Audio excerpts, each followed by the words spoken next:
A ranar Lahadi da ta gabata ne dai kungiyar Boko Haram ta sako mata da yara har su guda 416 kamar yadda wani shugaban matasa a jihar Borno ya tabbatar. To amma menene asalin abin da ya faru? Rahoton dai sun nuna cewa waɗannan mutane da aka sako waɗanda galibin su mata da ƙananan yara ne. Mutane da Boko Haram ta kwashe a lokacin da ta kai hare-hare a garin Goshe da ke karamar hukumar Goza wadda ke fama da matsalar tsaro.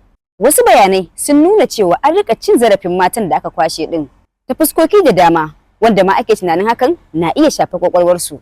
A halin yanzu dai hukumomi ba su fitar da cikakken bayani ba kan yadda aka sako mutanen kamar biyan kuɗin fansa ko kuma musayar fursunoni.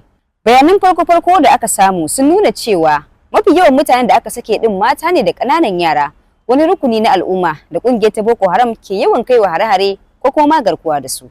Ya zuwa yanzu dai rahotanni sun nuna cewa an kwashe mutanen 416 tare da kai su makarantar firamare ta Fulka da ke garin Fulka, inda ake ba su kulawa ciki har da duba lafiyarsu har ma da duba lafiyar kwakwalwarsu.